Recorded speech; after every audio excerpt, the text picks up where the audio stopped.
Hello everyone, Assalamualaikum. My name is Ahad FreelancingWala, and today I am again with another special guest whose name is Matt. First of all, thank you so much for giving your time and coming to our show. So, without wasting time, let's get started. So, hello Matt, how are you? I'm doing very well, thank you. It's a delight to be here. Okay, wonderful. Matt, can you please introduce yourself before moving on question? Sure. Um, my name is Matt Schlegel, and I am a teamwork coach. I started out my career as an engineer, and then I was promoted to an engineering manager, and I was responsible for leading teams of people to solve big problems. And I soon discovered that the human challenges were more difficult than the technical challenges. And so I really started to study how to get teams to work together effectively. And I discovered a tool called the Enneagram that was very helpful for me. And I took that tool and I adapted it to be more specific to getting teams to work together rather than just as a personal growth tool. And so and then I ended up writing a book about ex- experiences. And I've been using that tool and my uh, teamwork approach with my clients. Okay, wonderful. That is wonderful introduction. My first question in your screen is, can you provide more detail about Matt's background and career journey? Yeah, sure. If we go way back, I grew up in California in the USA, and I went to school here and studied engineering, and then I had a chance to work for a while in Japan, and so I lived in Japan for 3 years as working as an engineer, and then came back to the U.S. where I came to Silicon Valley, and that's where I am now. So I live in Palo Alto, California, which is very near Stanford University. And I worked mostly at startup companies. I enjoyed working at startup companies. And so I worked at a number of different startup companies before I decided to start my consulting practice, which was in 2007. So I've been doing the consulting work now for over 15 years. Okay, great answer. How very good answer. So, my next question in your screen is, what motivated Matt to transition from electrical engineering to team leadership? Right. So, the I was um, I was working as an engineer, and my boss came to me one day and said, "Hey, Matt, we want you to be a team leader." And I said, "Why? Why do you want me to be a team leader? I don't know how to lead people. I only know how to lead electrons." And he said, "Don't worry about it. You'll be fine." And I did not feel fine. I felt very nervous. So that's what started me to really study team leadership in the same way that I had studied electrical engineering. And I got my hands on every book I could, and I read about it, and that's how I discovered the Enneagram. And the Enneagram just was so fascinating to me, and so powerful that I just wanted to pursue learning that more. So it kept drawing me in to focusing more and more on the team leadership rather than on the technical side. There is wonderful answer. So my next question on your screen is how does Matt define the concept of style diverse teams? Oh, that's a great question. You know, the best teams that I work with are teams that have a number of different perspectives. And you can have perspectives in a number of different ways. So, for instance, you can have men and women on your team, and that will give you different perspectives. You can have people from different cultural backgrounds, and that will give you more perspectives. And then also you can, and this I think is also important, that the Enneagram has 9 different types, and the best teams have a broad range of those 9 types. So the more of those Enneagram types that you have on your team, the more different perspectives that you're going to have. And when you have different perspectives, when you have one problem, you're now looking at that problem from a number of different ways. And then that helps you and your teams better solve the problem. Okay, there is a great answer. So my next question in your screen is what is the significance of VUCA environment and how does Matt address them? Oh, thank you. VUCA stands for volatility, uncertainty, complexity, and ambiguity. And this was a term that was coined in the 1980s, but it seems that we live in a world now where there's lots of volatility, uncertainty, complexity, and ambiguity, you know, especially with there's a lot of geopolitical turmoil. There's a lot, there's climate change.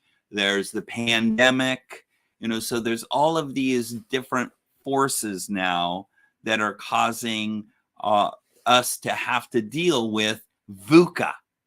And when people are faced with these challenges, they have to come together as a team to solve it.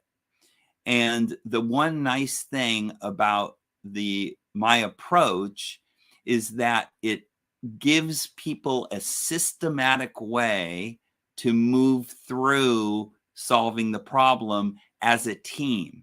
Because oftentimes when people are faced with a big challenge, they have a strong emotional reaction, and everybody wants to pursue solving the problem emotional react state, which doesn't yield good results.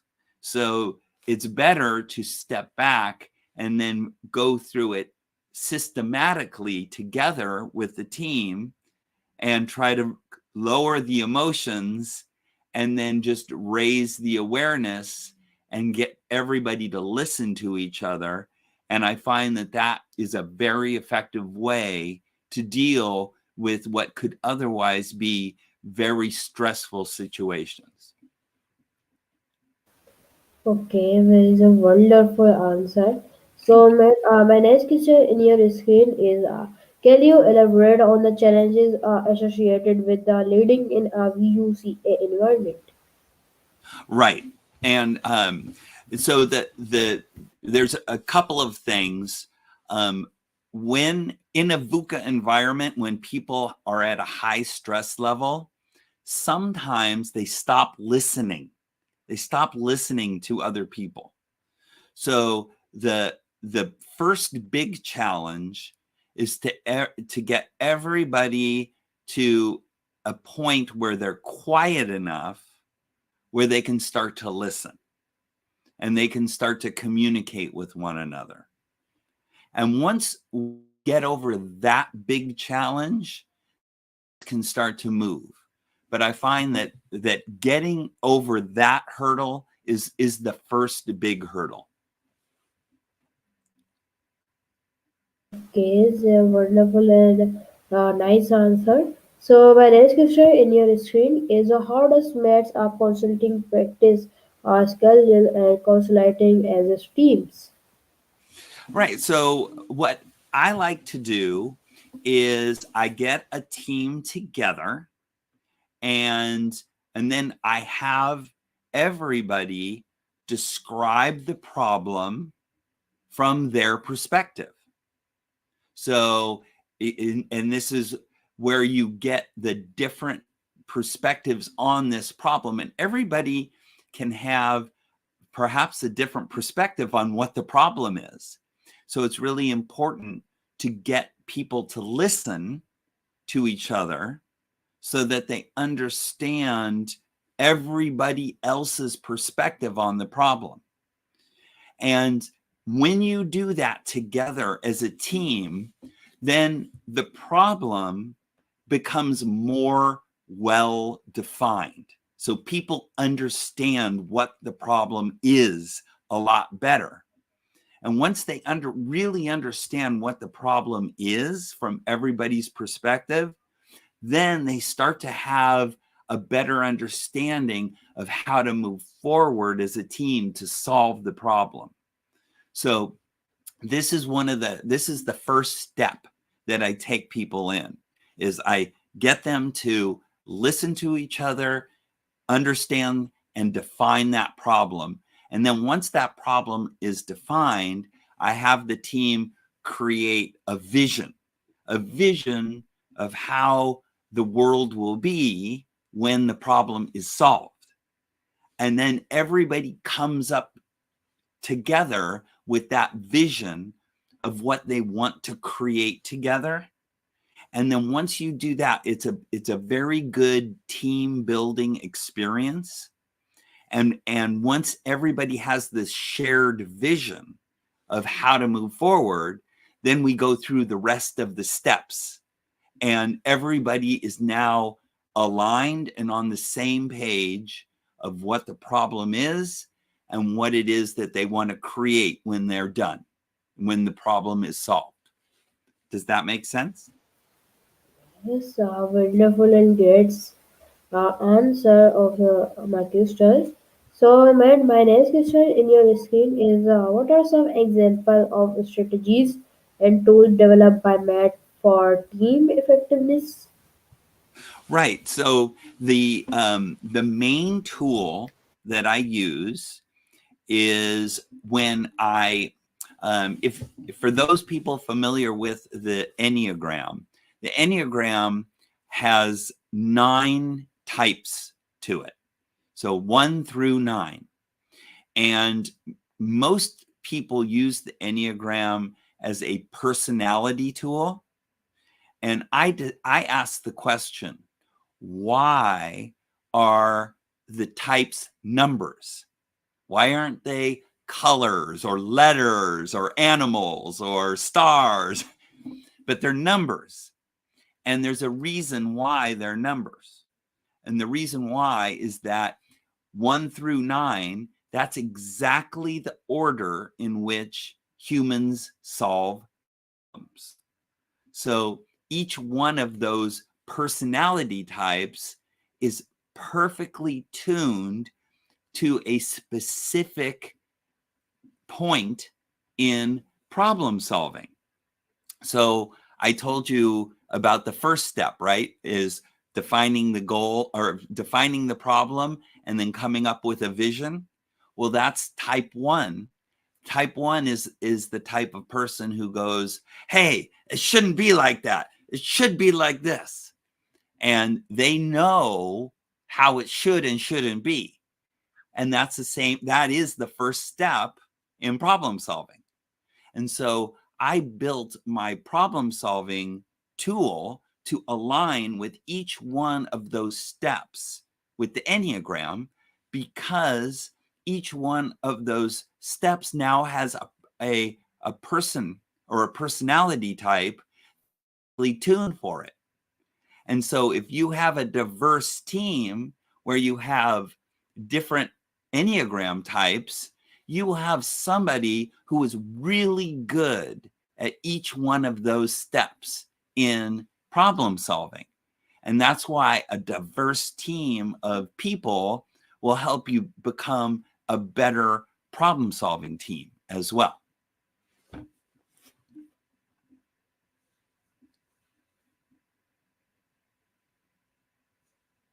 Does that make sense? Yes, it makes sense. Wonderful and great answer. So, let continue our interview. And so, my next question in your screen is can you explain the Enneagram system and its relevance to teamwork? Right. Yeah. So the Enneagram system is these, most people think of it as a personality system with 9 different types. And you can use the Enneagram as a personality system, and it's great for understanding yourself. It's understanding your friends and family, for your workmates, for your classmates. It's really good for understanding all of the different personality dynamics. But then you can take it and use it as a as a teamwork tool for problem solving if you recognize that those numbers 1 through 9, you can go through each one of those steps and use it to get people to solve problems. And this is what I write about in my book, Teamwork 9.0, is how to do that, how to use the Enneagram and just go through each step to solve big problems. Okay, there is a wonderful and great answer. So, my next question in your screen is what are the strategies made schedule approach to team effectiveness from others? Right. So the things that I think really differentiate it is that it connects problem solving to the way humans work. It's not computer problem solving. It's not even science problem solving. And one of the things that those other problem solving methods often neglect is how people react, how people respond. Also, other problem solving systems were created usually by a person, and that person has an Enneagram type. And their Enneagram type, they think, most people think that their Enneagram type is the most important. And so they design a problem solving process around the importance of their Enneagram type that takes advantage of the strengths of that particular type. But that's not the way it really is. There's 9 different types. Each type has a very great strength to bring to problem solving, and we need to recognize that and appreciate that. And so that's the big difference between my approach with the Enneagram and other approaches, is that it balances and appreciates the strengths that every single Enneagram type can bring to problem solving. Okay, there is a wonderful and great answer. So my next question in your screen are there any specific case studios or success stories associated with network? Yes. And I have a number of different stories to tell. So I'll just pick one. And the one is about a team that had a very strong, they didn't have a strong type 1 perspective. And so this team, what they would do is whenever a problem would come up, they would ignore it. They would hide it. They would sweep it under the rug. And so the problem would just grow bigger and bigger and bigger because there was nobody who would say, "Hey, there's a problem here. We shouldn't be doing this. We should be doing something else." There wasn't anybody doing that. And so because of that, the problem just got bigger and bigger.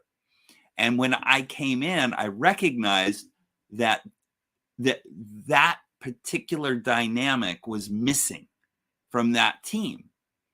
So when I started working with them, I had everybody sit down and essentially play the role of the type one and describe the problem. And it was very difficult for them at first because they were so used to hiding the problem. But once they started explaining it from their perspective, then other people started to talk about it too. And more people chimed in and described the problem. And it really started, I could feel the energy grow from the team.